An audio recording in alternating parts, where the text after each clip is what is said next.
2,50,000 ఎకరాల జన్నారెడ్డి ప్రతాప్ రెడ్డి.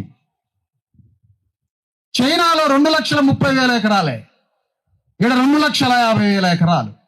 భారతదేశంలో first feudal మొట్టమొదటి భూస్వామి ఎవరంటే జన్నారెడ్డి జనార్దన్ రెడ్డి ప్రతాప్ రెడ్డి కుటుంబం. ఎవరు?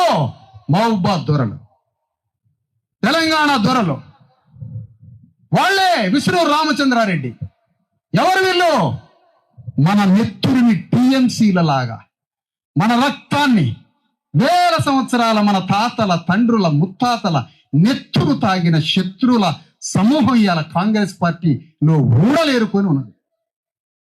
ఆ పార్టీకి ఓటేస్తావు, నీ తాతని తన్నిలోని ఓటేస్తావు, నీ తాతని చెప్పు తీసుకొని కొట్టిన కాంగ్రెస్ పార్టీకి, బీఆర్ఎస్కి, బీజేపీకి ఓటేస్తావు. ఇదేనా అంబేద్కర్కి ఇచ్చే నివాళి? డాక్టర్ అంబేద్కర్కి ఇచ్చే నివాళి ఇదా? అంబేద్కర్ చెయ్యి ఉంది కదా, ఇట్లా చూపించే చెయ్యి, దానికి తాళ్లు కట్టి రెడ్డి రావుల రాజ్యాన్ని ఉరిది స్తంపాల వీళ్ళని. అది అంబేద్కర్కి ఇచ్చే నివాళి. రెడ్డి రావుల రాజ్యానికి ఉడికమ్మ వెక్కియాల. ఏ లెక్కన పరిపాలిస్తుంది? ఏ లెక్కన పరిపాలిస్తుంది?